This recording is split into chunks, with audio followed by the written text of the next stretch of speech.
إن الحمد لله نحمده ونستعينه ونستغفره ونعوذ بالله من شرور أنفسنا ومن سيئات أعمالنا من يهده الله فلا مضل له ومن يضلله فلا هادي له وأشهد أن لا إله إلا الله وحده لا شريك له وأشهد أن محمدًا عبده ورسوله يا أيها الذين آمنوا اتقوا الله حق تقاته ولا تموتن إلا وأنتم مسلمون يا أيها الناس اتقوا ربكم الذي خلقكم من نفس واحدة وخلق منها زوجها وبث منهما رجالا كثيرا ونساء واتقوا الله الذي تساءلون به والأرحام إن الله كان عليكم رقيبا يا أيها الذين آمنوا اتقوا الله وقولوا قولا سديدا يصلح لكم أعمالكم ويغفر لكم ذنوبكم ومن يطع الله ورسوله فقد فاز فوزا عظيما أما بعد فإن خير الحديث كتاب الله وخير الهدي هدي محمد صلى الله عليه وسلم وشر الأمور محدثاتها وكل محدثة بدعة وكل بدعة ضلالة وكل ضلالة في النار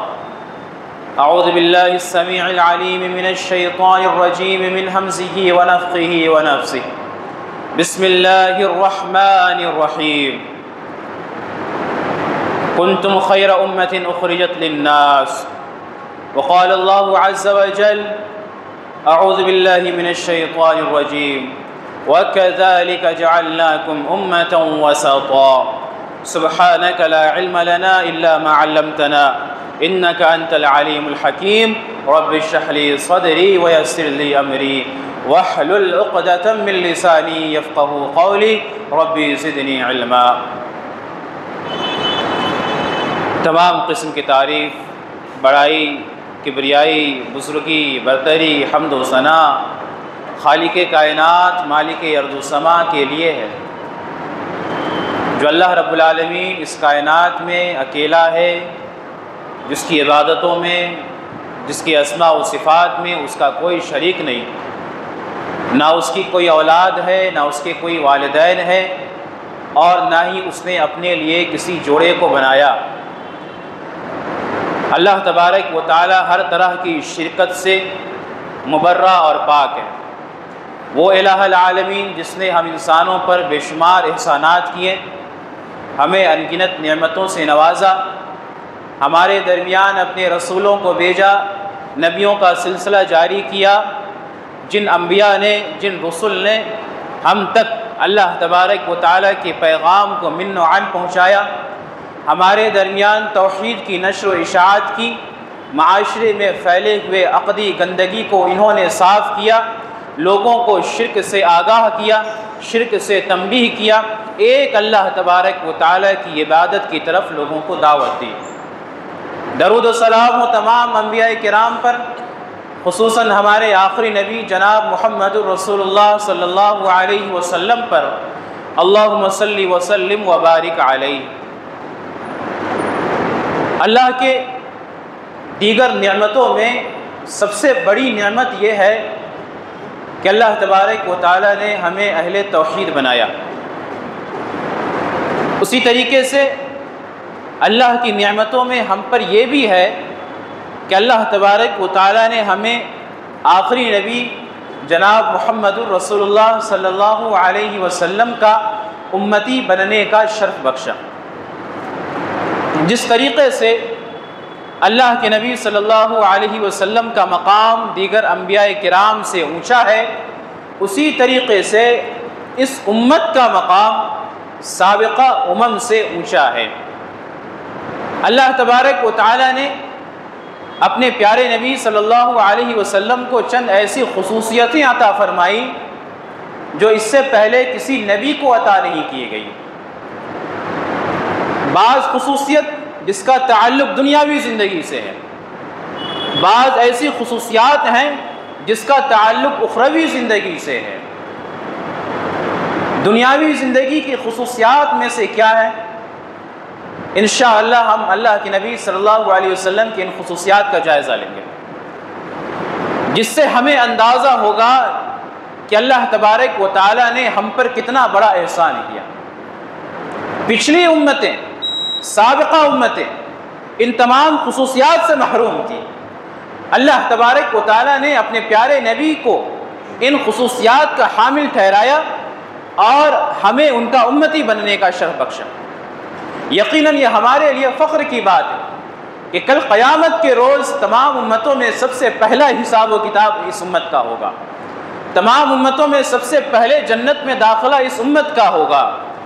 اور کیا اللہ کے نبی صلی اللہ علیہ وسلم کی ان خصوصیات کو جاننے کے بعد بھی ہمیں آپ صلی اللہ علیہ وسلم سے محبت پر عملی جامہ نہیں پہنانا چاہیے؟ یقیناً آج ہماری یہ حالت ہے کہ ہم باتیں کرتے ہیں، اللہ کے نبی صلی اللہ علیہ وسلم کی خصوصیات کی باتیں کرتے ہیں، کل قیامت کے روز اس امت کے ساتھ اللہ تبارک و تعالیٰ کیا معاملہ کرے گا ہم اس کی باتیں کرتے ہیں۔ ہم یہ باتیں کرتے ہیں کہ ہم اللہ کے نبی اس کے ماننے والے ہیں، محبت کرنے والے ہیں، اس بات کا دعویٰ کرتے ہیں، لیکن ذرا ان مسلمانوں کو عملی میدان میں بلا لیا جائے کہ ذرا آؤ اور اپنا عمل دکھاؤ کہ تمہارا عمل اپنے محبوب کے ساتھ کیسا ہے، تو اس میں ہم بہت پچھڑے ہوئے نظر آتے ہیں۔ اللہ تبارک و تعالیٰ نے قرآن مجید کے اندر اس شہر کی قسم کھائی ہے جس شہر میں اللہ کے نبی صلی اللہ علیہ وسلم کی پیدائش ہوئی۔ اللہ تبارک و تعالیٰ ارشاد فرماتا ہے لا اقسم بہذا البلد، نہیں، قسم ہے اس شہر کی اے نبی صلی اللہ علیہ وسلم جس شہر میں آپ کی ولادت ہوئی۔ اور یقیناً یہ بڑی عظمت کی بات ہے کہ اللہ تبارک و تعالیٰ نے اس شہر کی قسم کھائی جس شہر میں اللہ کے نبی صلی اللہ علیہ وسلم کی ولادت ہوئی۔ آپ سابقہ نبیوں کے حالات دیکھیے، اللہ تبارک و تعالیٰ نے کسی نبی کے بارے میں یہ نہیں کہا کہ اے نبی جس شہر میں آپ کی ولادت ہوئی اس شہر کی قسم ہے۔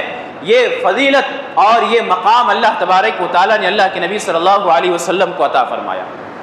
اسی طریقے سے اللہ تبارک و تعالیٰ کے بے شمار احسانات ہم انسانوں کے اوپر ہیں، اللہ تبارک و تعالیٰ کی بڑی بڑی نعمتوں سے ہم لطف اندوز ہو رہے ہیں۔ اللہ تبارک و تعالیٰ کی ایسی نعمتیں جس کو اللہ تبارک و تعالیٰ بغیر کسی تمیز کے، بغیر کسی تفریق کے اپنے ماننے والوں کو بھی عطا کر رہا ہے، اپنے نہ ماننے والوں کو بھی عطا کر رہا ہے۔ اللہ نے ہمارے لیے سورج اور چاند بنائے، اللہ تبارک و تعالیٰ نے ہمارے لیے ہواؤں کو چلایا، اللہ تبارک و تعالیٰ ہماری راحت کے لیے آسمان سے پانی برساتا ہے، ہمارے لیے زمین سے سبزہ اگاتا ہے، ہمارے لیے اناج اور پھل فروٹس اگاتا ہے، لیکن اللہ تبارک و تعالیٰ نے ان کسی بھی نعمتوں کے اوپر یہ نہیں کہا کہ میں نے تمہارے اوپر احسان کیا۔ اللہ تبارک و تعالیٰ کا اتنا بڑا احسان ہم انسانوں کے اوپر ہے، لیکن ان تمام نعمتوں کے اوپر، ان تمام احسان پر اللہ تبارک و تعالیٰ نے احسان نہیں جتلایا۔ اللہ نے یہ نہیں کہا کہ اے دنیا والوں میں نے تمہارے سر پر سورج جیسا عظیم نعمت عطا کیا، میں نے تم پر احسان کیا، میں نے تمہارے لیے چاند بنایا، میں نے تم پر احسان کیا، زمین کو تمہارے رہنے لائق بنایا، میں نے تم پر احسان کیا۔ لیکن جب بات آتی ہے پیارے نبی صلی اللہ علیہ وسلم کی، اللہ تبارک و تعالی ارشاد فرماتا ہے لقد من اللہ علی المؤمنین اذ بعث فیہم رسولا من انفسہم یتلو علیہم آیاتہ ویزکیہم ویعلمہم الکتاب والحکمہ وان کانوا من قبل لفی ضلال مبین۔ جب اللہ کے نبی صلی اللہ علیہ وسلم کی بات آئی، اللہ تبارک و تعالی نے کہا کہ لقد من اللہ علی المؤمنین، اللہ تبارک و تعالی نے مومنوں کے اوپر احسان کیا۔ یہ احسان کیا کہ ہم ہی میں سے ایک نبی کو، ایک رسول کو بھیجا جو ہم پر اللہ تبارک و تعالی کی آیتوں کی تلاوت کرتا ہے، ہمیں کتاب و حکمت کی تعلیم دیتا ہے،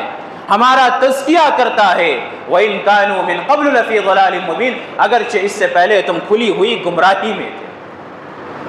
اسی طریقے سے اللہ تبارک و تعالی نے اپنے نبی صلی اللہ علیہ وسلم کو قرآن مجید کے اندر کہیں بھی خطاب کیا ہو تو اللہ تبارک و تعالی نے آپ کا اس میں مجرد کے ساتھ خطاب نہیں کیا۔ اللہ تبارک و تعالی نے قرآن مجید میں یہ ضرور فرمایا دیگر انبیاء کے تعلق سے، یا موسیٰ، یا عیسیٰ، یا آدم، یا صالح، یا شعیب، یا ابراہیم، یا لوط، اللہ تبارک و تعالیٰ نے ان تمام نبیوں کو جب پکارا تو ان کے ناموں سے پکارا، لیکن جب اللہ کے نبی صلی اللہ علیہ وسلم کو پکارنے کی باری آتی ہے، اللہ تبارک و تعالیٰ قرآن مجید کے اندر جا بجا ارشاد فرماتا ہے یا ایھا النبی، یا ایھا النبی۔ اس کے بعد اللہ تبارک و تعالیٰ اپنا پیغام دیتا ہے۔ یہ اللہ کے نبی صلی اللہ علیہ وسلم کی خصوصیت تھی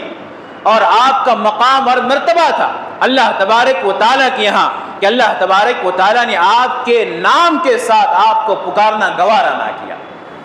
آپ کو جتنے احکام دیے گئے، آپ پر جتنی مرتبہ وحی نازل کی گئی، اگر اس میں اللہ کے نبی صلی اللہ علیہ وسلم کو خطاب کرنے کی ضرورت ہوتی، اللہ تبارک و تعالیٰ کہتا اے نبی، اے میرے پیارے نبی، یا ایھا النبی۔ اللہ تبارک و تعالیٰ نے کہیں قرآن مجید کے اندر یا محمد کر کے نہ پکارا۔ اسی طریقے سے اللہ تبارک و تعالیٰ نے اللہ کے نبی صلی اللہ علیہ وسلم کے تعلق سے یہ ارشاد فرمایا فلا وربک، تیرے رب کی قسم۔ اللہ تبارک و تعالیٰ کیا صرف اللہ کے نبی صلی اللہ علیہ وسلم کا رب ہے؟ اس پوری کائنات کا رب نہیں ہے۔ اللہ تبارک و تعالیٰ ساری کائنات کا رب ہے، لیکن اللہ تبارک و تعالیٰ نے جب ایک حکم دنیا والوں پر نازل کرنا چاہا تو اللہ تبارک و تعالیٰ نے اپنے نبی کی طرف اپنے آپ کو منسوب کر کے فرمایا فلا وربک، تیرے رب کی قسم لا یؤمنون حتی یحکموک فیما شجر بینہم ثم لا یجدوا فی انفسہم حرجا مما قضیت ویسلموا تسلیما، کہ وہ لوگ اس وقت تک مومن نہیں ہو سکتے جب تک اپنے تمام اختلافی مسائل میں آپ کو اپنا حاکم نہ مان لیں،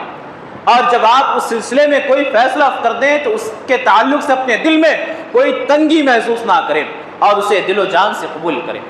اللہ تبارک و تعالیٰ کا یہ انداز اپنے نبی صلی اللہ علیہ وسلم کے تعلق سے یقیناً بڑا فضیلت والا ہے۔ اسی طریقے سے اللہ تبارک و تعالیٰ نے قرآن مجید کے اندر اللہ کے نبی صلی اللہ علیہ وسلم کی شان کو بلند کرتے ہوئے ارشاد فرمایا وَرَفَعْنَا لَكَ ذِكْرَكَ، کہ نبی صلی اللہ علیہ وسلم ہم نے آپ کے ذکر کو اونچا کیا، آپ کی یاد کو اونچا کیا، اور جب آپ صلی اللہ علیہ وسلم کی اخلاق کریمانہ کی گواہی دینے کی بات آئی تو اللہ تبارک و تعالیٰ نے ارشاد فرمایا وَإِنَّكَ لَعَلَىٰ خُلُقٍ عَظِيمٍ، کہ نبی صلی اللہ علیہ وسلم آپ بلند اخلاق پر فائز ہیں۔ یہ ہے اللہ تبارک و تعالیٰ کی اپنے نبی صلی اللہ علیہ وسلم سے محبت۔ آج اللہ کے نبی صلی اللہ علیہ وسلم کے ذکر کو اللہ تبارک و تعالیٰ نے اتنا اونچا کیا کہ جب ہم اللہ تبارک و تعالیٰ کا نام لیتے ہیں اللہ کے نبی صلی اللہ علیہ وسلم کا نام ضرور آتا ہے، چاہے نمازوں کے اندر ہو، چاہے آپ کے اذان کے اندر ہو، یا آپ کی دعاؤں کے اندر ہو، یا کلمہ شہادت کے اندر ہو، نکاح پڑھانے کا معاملہ ہو، خطبہ جمعہ کی بات ہو، جہاں جہاں اللہ تبارک و تعالیٰ کا ذکر آتا ہے اللہ کے نبی صلی اللہ علیہ وسلم کا ذکر ضرور آتا ہے۔ وَرَفَعْنَا لَكَ ذِكْرَكَ، اے نبی صلی اللہ علیہ وسلم ہم نے آپ کے ذکر کو اونچا کیا۔ اور اللہ تبارک و تعالیٰ نے اللہ کے نبی صلی اللہ علیہ وسلم کو ارشاد فرمایا یا ایھا النبی، اے میرے نبی انا ارسلناک شاہدا ومبشرا ونذیرا، ہم نے آپ کو گواہی دینے والا، خوشخبری سنانے والا اور ڈرانے والا بنا کر بھیجا، وداعیا الی اللہ باذنہ وسراجا منیرا، اور اللہ تبارک و تعالیٰ کی طرف دعوت دینے والا اور روشن چراغ بنا کر بھیجا۔ آپ جب کسی اندھیرے میں ایک چراغ جلا لیں تو اس چراغ کی روشنی سے جس طریقے سے ظلمت ختم ہو جاتی ہے، اللہ کے نبی صلی اللہ علیہ وسلم کی بعثت کے ساتھ اللہ تبارک و تعالیٰ نے ظلمت کو، تاریکی کو، جہالت کو ختم کر دیا، اس دنیا کے اندر روشنی کو پھیلایا، اس دنیا کے اندر اللہ تبارک و تعالیٰ نے نور کو پھیلایا۔ یہی مطلب ہے سراج منیرہ کا، اللہ تبارک و تعالیٰ نے اللہ کے نبی صلی اللہ علیہ وسلم کو روشن چراغ بنا کر بھیجا، ڈرانے والا بنا کر بھیجا، خوشخبری سنانے والا بنا کر بھیجا کہ ہم اللہ کے نبی صلی اللہ علیہ وسلم کی باتوں سے ڈرے۔ آپ نے اللہ کے تعلق سے، شریعت کے احکام کے تعلق سے، اپنے تعلق سے جو باتیں بیان فرمائی اس سلسلے میں اللہ تبارک و تعالیٰ کا خوف کھائیں، اگر غلطی ہو جاتی ہے تو اللہ تبارک و تعالیٰ سے معافی طلب کریں، اگر نیکی کرتے ہیں تو اللہ تبارک و تعالیٰ کے یہاں ہم خوش ہو جائیں، خوشخبری کے ہم مستحق ہیں۔ تو بے شمار ایسی آیتیں ہیں، بے شمار ایسی احادیث ہے جس میں اللہ تبارک و تعالیٰ نے اپنے پیارے نبی صلی اللہ علیہ وسلم کی فضیلت کو بیان فرمایا۔ اور اس سے بڑی فضیلت کیا ہو سکتی ہے؟ اللہ تبارک و تعالیٰ نے قرآن مجید کے اندر ارشاد فرمایا وَمَا أَرْسَلْنَاكَ إِلَّا رَحْمَةً لِّلْعَالَمِينَ، اے نبی صلی اللہ علیہ وسلم، ہم نے آپ کو دونوں جہاں والوں کے لیے رحمت بنا کر بھیجا۔ آپ صرف اپنوں کے لیے رحمت نہیں تھے، آپ غیروں کے لیے بھی رحمت تھے، آپ جانوروں کے لیے بھی رحمت تھے،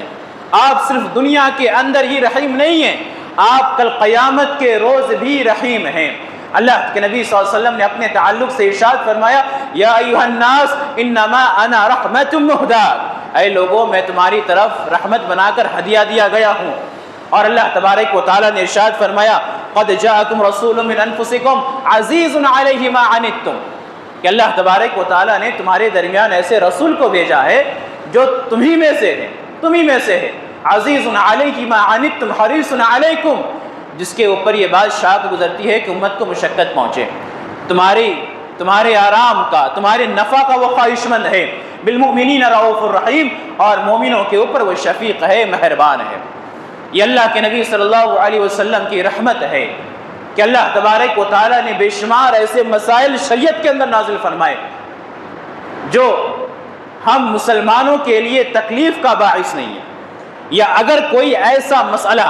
کوئی ایسا حکم جو شریعت کا ہم مسلمانوں کے لیے تکلیف کا باعث ہوتا، ہمارے لیے مشقت کا باعث بنتا، اللہ تبارک و تعالیٰ نے ویسا نہ کرنے کا حکم دیا، یا اس مسئلے کو، اس حکم کو ہمارے اوپر واجب نہیں کیا۔ 20 ایسے مسائل مل جائیں گے۔ اللہ کے نبی صلی اللہ علیہ وسلم نے ارشاد فرمایا اگر میری امت پر مشقت کا ڈر نہ ہوتا تو میں مسواک کرنے کا حکم دیتا، اگر میری امت پر مشقت کا ڈر نہ ہوتا تو میں عشاء کی نماز تاخیر سے پڑھنے کا حکم دیتا۔ اس طرح کے ایسے 20 مسائل ہیں جس میں اللہ کے نبی صلی اللہ علیہ وسلم نے محض اس بنا پر کہ امت مشقت میں پڑ جائے گی اس کا حکم نہ دیا۔ اللہ تبارک و تعالیٰ نے ارشاد فرمایا لقد جاءکم رسول من انفسکم، تمہاری طرف جو رسول آیا ہے وہ تمہارے ہی میں سے ہے۔ اللہ تبارک و تعالیٰ ارشاد فرماتا ہے قل انما انا بشر مثلکم یوحی الی انما الہکم الہ واحد، اگر کوئی یہ دعویٰ کرے کہ اللہ کے نبی صلی اللہ علیہ وسلم ہم میں سے نہیں ہے، اللہ کے نبی صلی اللہ علیہ وسلم کوئی دوسری مخلوق ہیں، تو ایسے لوگوں کو اللہ تبارک و تعالیٰ کی ان آیتوں میں غور و فکر کرنی چاہیے۔ اللہ تبارک و تعالیٰ نے قرآن مجید کے اندر جا بجا ارشاد فرمایا کہ تمہاری طرف جو رسول آیا وہ تم میں سے ہے۔ اللہ کے نبی کو کہا اے نبی آپ کہہ دیجئے قل انما انا بشر مثلکم، کہ میں تمہاری طرف جو بھیجا گیا ہوں میں تمہارے طرح انسان ہوں، بس فرق یہ ہے کہ میری طرف وحی کی جاتی ہے کہ اللہ تبارک و تعالیٰ کے علاوہ کوئی معبود برحق نہیں۔ اللہ کے نبی صلی اللہ علیہ وسلم کو اللہ تبارک و تعالیٰ نے ہم انسانوں میں سے بنایا، ہم انسانوں میں سے پیدا کیا جو ہمارے نفع کے خواہش مند تھے، ہمارے نقصان سے ڈرتے تھے۔ اللہ کے نبی صلی اللہ علیہ وسلم اپنے تعلق سے ارشاد فرماتے ہیں کہ لوگوں میری مثال اس شخص کی سی ہے جس نے ایک آگ جلایا، جب آگ روشن ہو گئی تو اب اس آگ کے قریب پتنگے، پروانے جا رہے ہیں، وہ اپنے آپ کو آگ میں ڈھکیل کر خود کو ہلاک کر رہے ہیں اور میں ان کو روک رہا ہوں، تو تم بھی آگ کے قریب جا رہے ہو اور میں تمہیں تمہاری کمر سے پکڑ کر تمہیں پیچھے کر رہا ہوں لیکن تم آگے جا رہے ہو۔ تو میری مثال ایسے شخص کی سی ہے۔ اللہ کے نبی صلی اللہ علیہ وسلم انتہائی حریص تھے کہ لوگ اسلام قبول کر لیتے ہیں،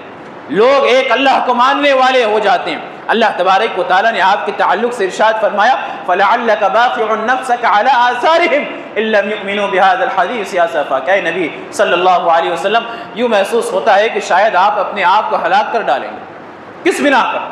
آپ اپنے آپ کو اس بنا پر ہلاک کر ڈالیں گے کہ یہ دنیا والے آپ کے اوپر ایمان نہیں لاتے ہیں۔ اللہ کے نبی صلی اللہ علیہ وسلم ہمارے نفع کے حریص تھے، آپ ہمارے نقصان سے ڈرتے تھے، آپ کو یہ بات ناگوار گزرتی تھی کہ امت کے اوپر پریشانی ڈالی جائے، اسی وجہ سے اللہ کے نبی صلی اللہ علیہ وسلم نے جا بجا آسانیاں کرنے کا حکم دیا۔ اللہ کے نبی نے فرمایا یسرا ولا تعسرا وبشرا ولا تنفرا، کہ آسانی پیدا کرنے والے بنو، مشکلات پیدا کرنے والے نہ بنو، خوشخبری سنانے والے بنو، ایک دوسرے کو نفرت دلانے والے نہ بنو۔ اور اللہ کے نبی صلی اللہ علیہ وسلم نے ارشاد فرمایا ان الدین یسر، کہ یہ دین آسان دین ہے، آسان دین، وَلَن يُشَادَّ الدِّينَ أَحَدٌ إِلَّا غَلَبَهُ،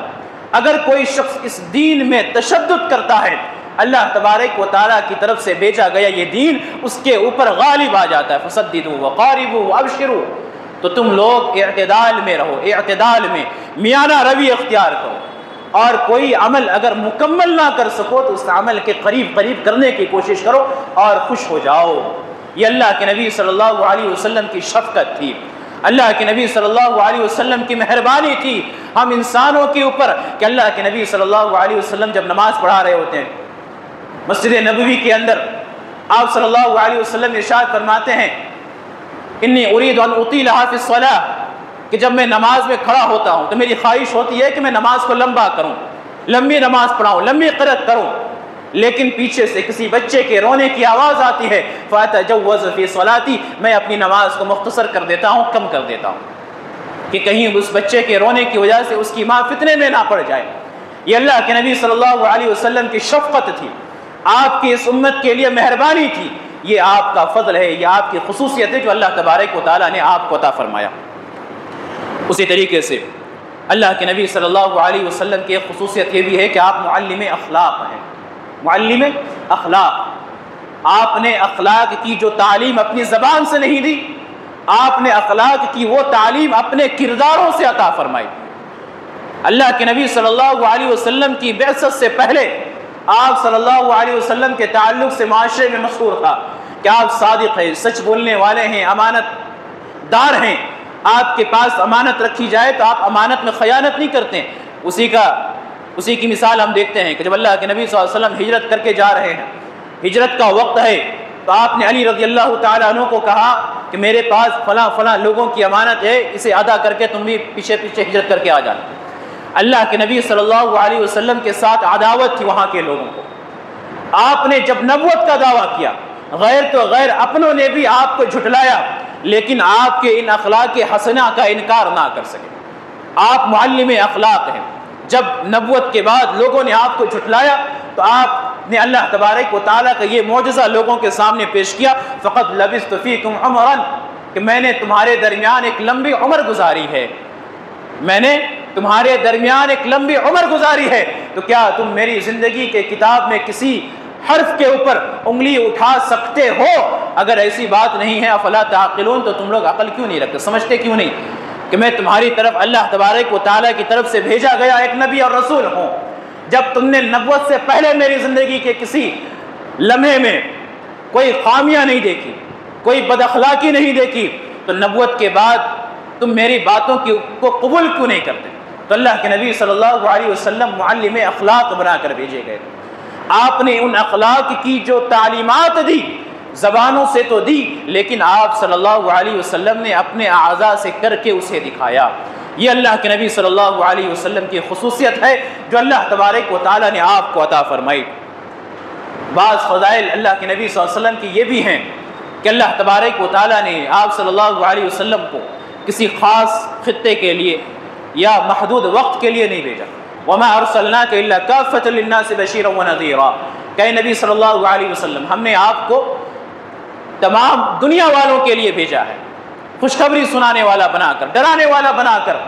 آپ صلی اللہ علیہ وسلم کی نبوت کسی خاص وقت کے لیے نہیں ہے۔ ما كان محمد ابا احد من رجالکم ولکن رسول اللہ وخاتم النبیین۔ اور آپ کی خصوصیت میں سے یہ بھی ہے کہ اللہ تبارک و تعالیٰ نے آپ کے اوپر ختم نبوت فرمایا، آپ کے اوپر اللہ تبارک و تعالیٰ نے ختم نبوت کیا۔ اس دنیا کے اندر اب کوئی دوسرا نبی آنے والا نہیں ہے۔ یہ اللہ کے نبی صلی اللہ علیہ وسلم کے خصائص ہیں جو اللہ تبارک و تعالیٰ نے اپنی کتاب مبین کے اندر بیان فرمائے۔ اسی طریقے سے اللہ کے نبی صلی اللہ علیہ وسلم کے تعلق سے اللہ تبارک و تعالیٰ نے یہ ارشاد فرمایا، من یطیع الرسول فقد اطاع اللہ، کہ جس نے رسول کی اطاعت کی اس نے اللہ تبارک و تعالیٰ کی اطاعت کی۔ ایسا کون کہتا ہے اور کس کے بارے میں کہتا ہے؟ یقیناً یہ کلام رب تعالیٰ کی طرف سے نازل کی گئی ہے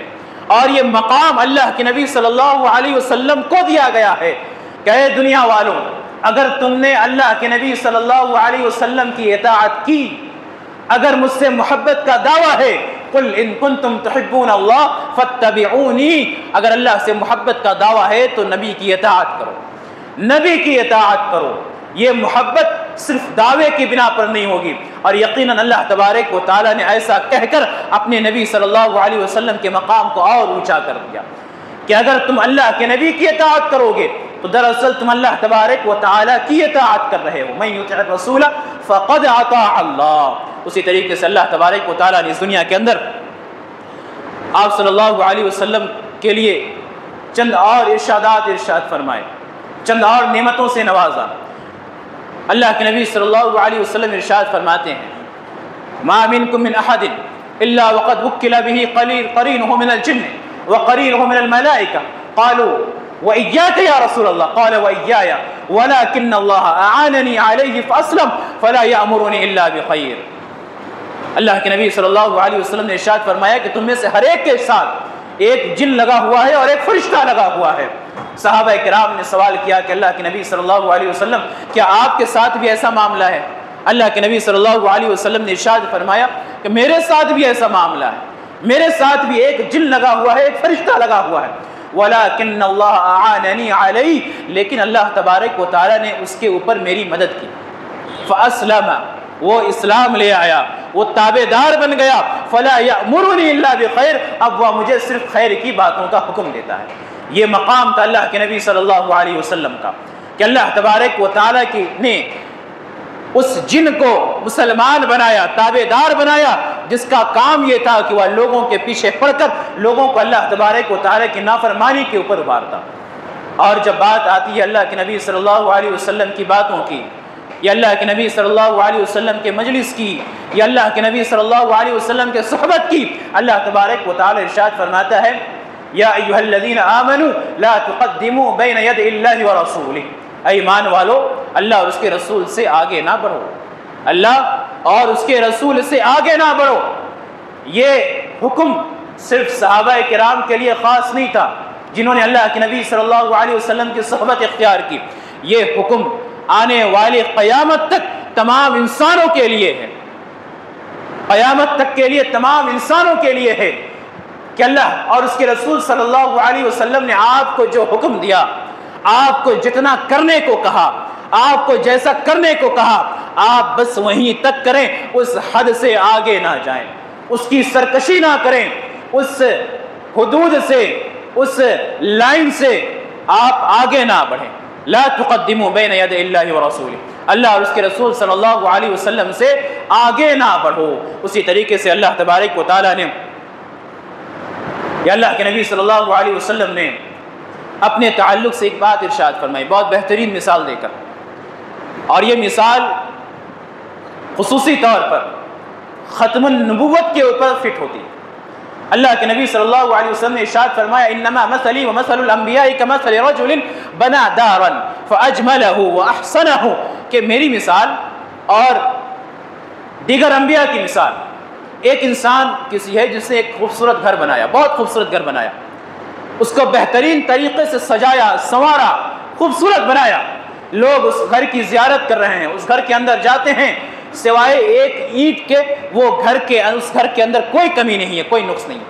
یعنی الا موضع لبنۃ، ایک اینٹ کی جگہ خالی ہے۔ اللہ کے نبی صلی اللہ علیہ وسلم نے اپنے تعلق سے ارشاد فرمایا کہ وَأَنَا مَوْضِعُ اللَّبِينَ، کہ میں وہ آخری اینٹ ہوں جس کے بنا پر اللہ تبارک و تعالیٰ نے اس خوبصورت گھر کے خوبصورتی کو مکمل کر دیا، انتہا کر دی۔ اب اس گھر کے اندر مزید کسی اور چیز کی گنجائش نہیں ہو سکتی۔ اللہ کے نبی صلی اللہ علیہ وسلم کے بعد اب کوئی اور نبی نہیں ہو سکتا۔ یہ مقام اللہ تبارک و تعالیٰ نے دیا، اور یہ وہ مقام ہے جو دنیا کے اندر آپ صلی اللہ علیہ وسلم کو عطا کیا گیا۔ آخرت میں آپ کو جو فضیلتیں عطا کی جائیں گی، آخرت میں اللہ کے نبی صلی اللہ علیہ وسلم کے ساتھ جو خصوصی معاملہ کیا جائے گا، وہ ساری باتیں تو بعد کی باتیں ہیں، وہ ساری باتیں دوسری باتیں ہیں۔ یہ وہ چیزیں ہیں جو اللہ کے نبی صلی اللہ علیہ وسلم کو دنیا کے اندر دی گئی۔ آپ اسراء و معراج کا واقعہ پڑھیے، اللہ کے نبی صلی اللہ علیہ وسلم کو اٹھایا گیا آپ کے گھر سے، آپ کو بیت المقدس لایا گیا، آپ کی امامت میں تمام نبیوں نے نمازیں پڑھی، آپ کو امام الانبیاء کے لقب سے ملقب کیا گیا، آپ کو آسمانوں کی سیر کرائی گئی، نبیوں سے ملاقات کرائی گئی، آپ کے اوپر اللہ تبارک و تعالیٰ نے اپنے چند مخصوص احکام کو نازل فرمایا۔ یہ اللہ کے نبی صلی اللہ علیہ وسلم کا مقام ہے۔ اسی طریقے سے اللہ کے نبی صلی اللہ علیہ وسلم نے اپنے تعلق سے ارشاد فرمایا فضلت علی الانبیاء بست، کہ میں دوسرے نبیوں پر 6 چیزوں کے بنا پر مجھے فضیلت دی گئی ہے۔ یعنی بعض ایسی چیزیں جو پچھلے کسی شریعت میں نازل نہیں کی گئی تھی وہ مجھ پر نازل کی گئی۔ اعطیت جوامع الکلم، میرے اوپر جوامع الکلم نازل کیا گیا ہے۔ قرآن جیسی آیتیں، اللہ کے نبی صلی اللہ علیہ وسلم جیسی حدیثیں، یہ جوامع الکلم نازل کیا گیا ہے۔ ونصرت بالرعب، اور میری رعب کے ذریعے سے مدد کی گئی ہے۔ اور ایک دوسری روایت کے اندر ہے نصرت بالرعب مسیرۃ شہر، میری 1 مہینے کی مسافت سے رعب کے ذریعے سے مدد کی گئی ہے۔ معنی کیا ہے اس کا؟ صحابہ کرام جب جنگ کرنے کے لیے نکلتے، اگر اس کافر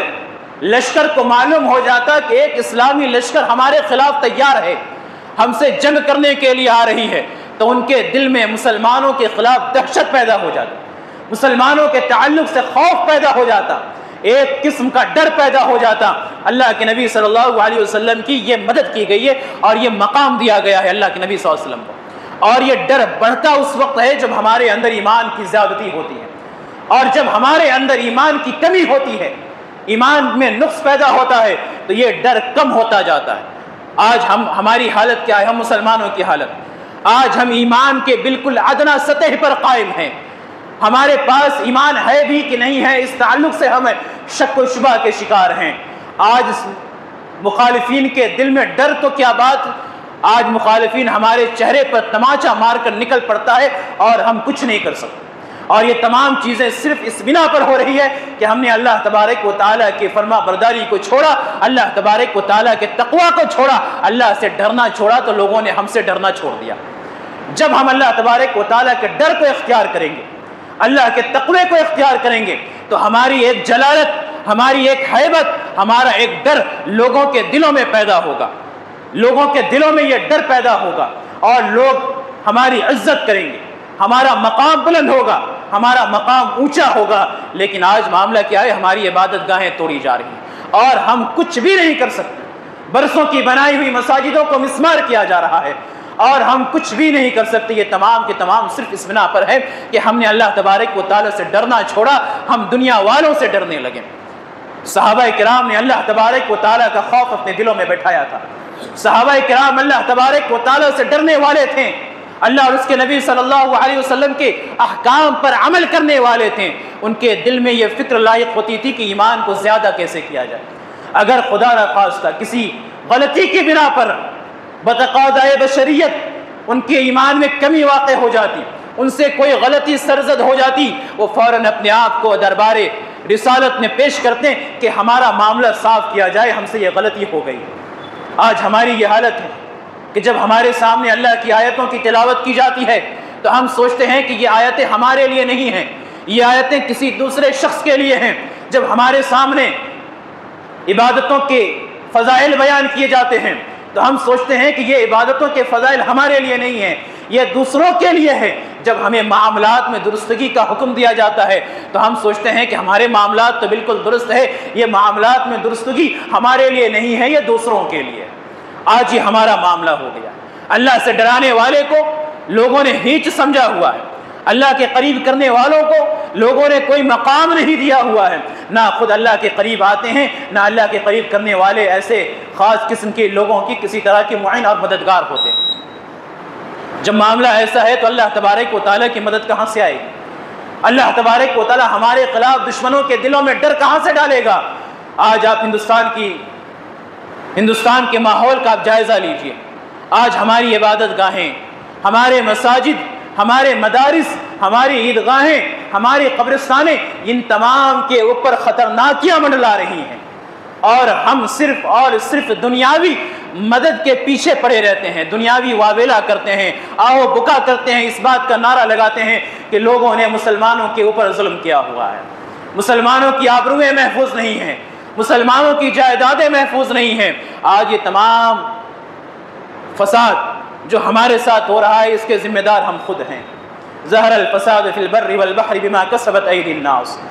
آج ہمارے ساتھ جیسا بھی معاملہ کیا جا رہا ہے اس کے ذمہ دار ہم نے ایک طریقے سے ضرور کہنا ہے کہ ہم خود ہیں۔ ہم نے اپنے ایمان کو بہت نچلی سطح پر کیا ہوا ہے۔ آج ہم اللہ تبارک و تعالیٰ سے ڈرتے نہیں نتیجہ یہ ہے کہ ہم ساری دنیا سے ڈر رہے ہیں، نتیجہ یہ ہے کہ دنیا والے ہم سے نہیں ڈر رہے ہیں۔ اللہ تبارک و تعالیٰ کا تقوی اپنے دلوں کے اندر پیدا کر کے دیکھیں۔ نصرت بالرعب، کہ مجھے رعب کے ذریعے سے مدد دی گئی ہے۔ اگر صحابہ کرام لشکر کو لے کر نکل پڑتے ہیں، آپ تاریخ دیکھیں صحابہ کرام کی جماعت کتنی ہوا کرتی تھی، تعداد کتنی تھی، کسی جنگ میں 300 1000 کے مقابلے میں، کسی جنگ میں 1000 3000 کے مقابلے میں، کسی جنگ میں 10,000 لاکھوں کے مقابلے میں، لیکن ایسے مقام پر بھی صحابہ کرام نے فتح اور کامرانی کے پرچم گاڑے، صرف اور صرف اپنے تقوی اور اپنے ایمان کی بدولت۔ اسی طریقے سے جو 6 چیزیں اللہ کے نبی صلی اللہ علیہ وسلم کو عطا کی گئی وہ یہ کہ احلت لی الغنائم، غنیمتوں کو میرے لیے حلال کیا گیا، وجعلت لی الارض طہورا ومسجدا، اور میرے لیے ساری زمین کو پاک اور مسجد بنایا گیا، اور وبعثت الی الناس کافۃ، اور مجھے تمام انسانوں کی طرف بھیجا گیا، وختم بالنبیون، اور میرے اوپر نبوت کا خاتمہ کیا گیا۔ تو یہ اللہ کے نبی صلی اللہ علیہ وسلم کے بعض فضائل تھے، دنیاوی فضائل جو اللہ تبارک و تعالیٰ نے آپ کو عطا فرمائے تھے، اور یقیناً ہمیں اس بات پر فخر ہونا چاہیے کہ ہمیں اللہ تبارک و تعالیٰ نے ایسے نبی کی امتی بننے کا شرف بخشا، اور صرف فخر اس بنا پر نہیں کہ ہمیں امتی بننے کا شرف بخشا، بلکہ ہمیں اس پر عمل کر کے بھی دکھانا ہے کہ اللہ کے نبی صلی اللہ علیہ وسلم کی ہمیں شفاعت نصیب ہو، اللہ کے نبی صلی اللہ علیہ وسلم کے ہاتھوں سے ہمیں جام کوثر نصیب ہو، اللہ کے نبی صلی اللہ علیہ وسلم کے ساتھ ہمیں جنت میں داخلہ نصیب ہو، اور یہ تمام چیزیں صرف اور صرف تقوی، خشیت اور ایمان اور اللہ کے نبی صلی اللہ علیہ وسلم کی اطاعت اور فرما برداری کی بنا پر ہی ہو سکتی ہے۔ اللہ تبارک و تعالیٰ سے دعا ہے کہ اللہ تبارک و تعالیٰ ہمارے دلوں کے اندر ایمان کو مزید اور مستحکم کرے، ہمیں ہمارے ایمان کو بڑھائے، ہمیں ان تمام اعمال سے بچنے کی توفیق عطا فرمائے جو ہمارے ایمان میں نقص کا سبب بنتی ہے۔ الہ العالمین ہمیں اللہ کے نبی صلی اللہ علیہ وسلم کی سنت پر عمل کرنے کی توفیق عطا فرمائے، ہماری زندگی میں اللہ کے نبی صلی اللہ علیہ وسلم کی اسوہ کو نافذ فرمائے، آمین۔ وآخر دعوانا ان الحمد للہ رب العالمین وما علینا الا البلاغ المبین۔